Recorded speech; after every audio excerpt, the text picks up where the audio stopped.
है। इस वीडियो में हम लोग बात करेंगे वार्षिक परीक्षा प्रश्न पत्र कक्षा 8 विषय संस्कृत। ये प्रश्न पत्र 100 नंबर का है और समय आपका 2.5 घंटे। इस प्रश्न पत्र में 12 क्वेश्चन दिए गए हैं और प्रत्येक प्रश्न का अंक उसके सामने लिखा गया है। इस वीडियो में हम लोग इसका थोड़ा बहुत हल भी देखेंगे। तो आइए शुरू करते हैं वीडियो को। इस वीडियो का फर्स्ट क्वेश्चन आपका दिया गया है, किसी एक गद्यांश का अर्थ हिंदी में लिखिए। यानी एक आपका गद्यांश दिया गया है, दूसरा आपका पद्यांश दिया गया है। यानी ये श्लोक से है और ये आपकी जो है किसी कहानी से दिया गया है।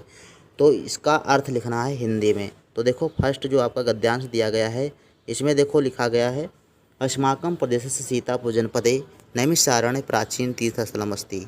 इसका अर्थ ये हुआ कि हमारे प्रदेश में सीतापुर जनपद में नैमिषारण्य नामक प्राचीन स्थल है। तत्र एकस्मिन् आश्रमे ऋषयः मुनयः गुरवः कवयः छात्राश्च निवसन्ति स्म। इस यहाँ एक आश्रम में ऋषि मुनि गुरु कवि और छात्र निवास करते हैं। आश्रमस्य विशाले परिसर, आश्रम के विशाल क्षेत्र में अश्वत्थ वट निम्बकाशोक वृक्षाणां गहना छाया भवति स्म। यानी आश्रम के विशाल क्षेत्र में अश्वत्थ मीन्स पीपल, वट बरगद, निम्बकाशोक नीम और अशोक, वृक्षाणाम वृक्षों की, गहन छाया मतलब गहन छाया होती है। तत्र फलशालिन न आम्रकं पनसः पेरुवृक्षः अपि विपुलः आसीन। यहाँ पर फलों वाले वृक्षों में जैसे आम, आंवला, कटहल, पेरू वृक्ष भी बहुत संख्या में हैं। विपुलः मीन्स बहुत हैं। ये भी वृक्षः तत्र, ये वृक्ष, तत्र मीन्स यहाँ, पर्यावरणं शुद्धम आसीत।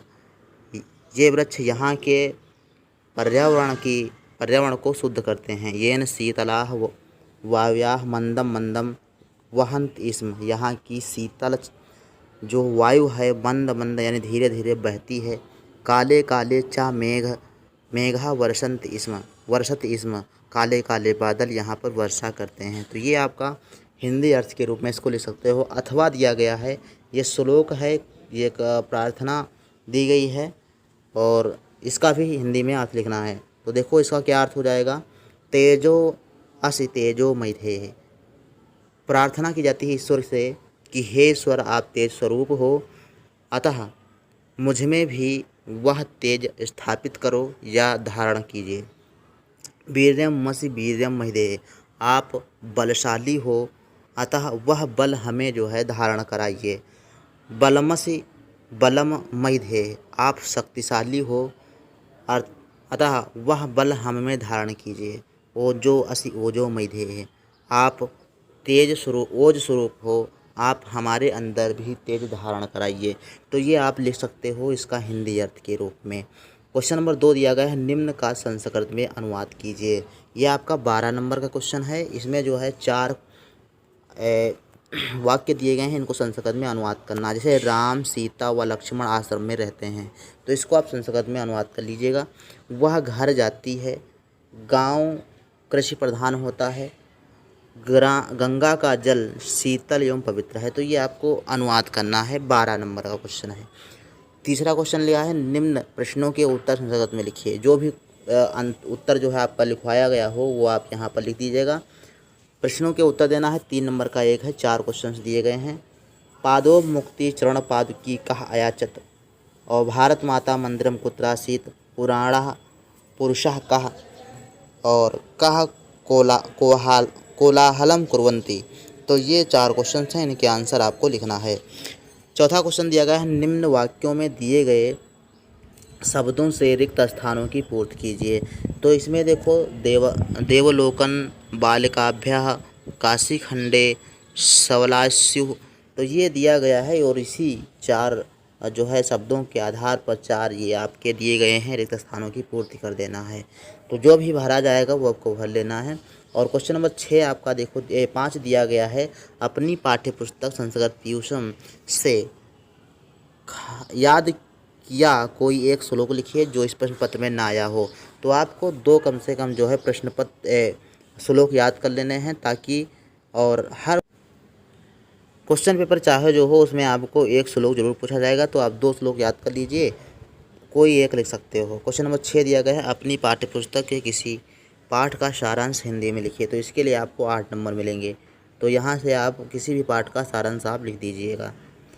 क्वेश्चन नंबर 7 पे चलते हैं। तो क्वेश्चन नंबर 7 आपका दिया गया है, निम्न में से किन्हीं 2 शब्दों में संधि विच्छेद कीजिए।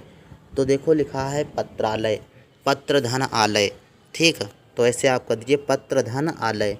और समाना अवसर, तो समान धन अवसर, ये हो जाएगा। समानाधिकार, तो समान धन अधिकार। तो इस प्रकार से संधि विच्छेद कर सकते हो, बहुत आसान है। 6 नंबर में आपका हो जाएगा। निम्नलिखित शब्दों का अर्थ लिखकर वाक्यों में प्रयोग कीजिए। जैसे निजह, निजह मीन्स निज मतलब अपना, और अश्वत्था मीन्स पीपल होता है, सुरम्यम मीन्स सुंदर, पुराकाले मतलब प्राचीन काल। तो ये शब्दों का जो है क्या करेंगे, आप हिंदी लिखेंगे, उसके बाद वाक्य प्रयोग लिख देंगे, ठीक है। कारक चिन्ह विभक्ति के साथ लिखिए। ये आपका क्वेश्चन 9 नंबर क्वेश्चन आपका दिया गया है। राम शब्द के चतुर्थी विभक्ति के सभी वचनों में रूप लिखिए, 6 नंबर में है। और दृश धातु के लंग लकार के प्रथम पुरुष के सभी वचनों में रूप लिखिए। और इसमें देखो तीसरा क्वेश्चन, जो प्रथम 5 माहेश्वर सूत्र लिखिए, तो ये 5 नंबर में हो जाएगा। संस्कृत और हिंदी में 1 से 50 तक गिनती लिखिए, 5 नंबर में। और 5 पशुओं के नाम संस्कृत व हिंदी में लिखिए, ये 5 नंबर में। तो इस प्रकार से आपका जो प्रश्न पत्र है वो 100 नंबर का पूरा होगा। और सभी क्वेश्चंस करना है, कोई भी क्वेश्चन आपको छोड़ना नहीं है। तो मिलते हैं नेक्स्ट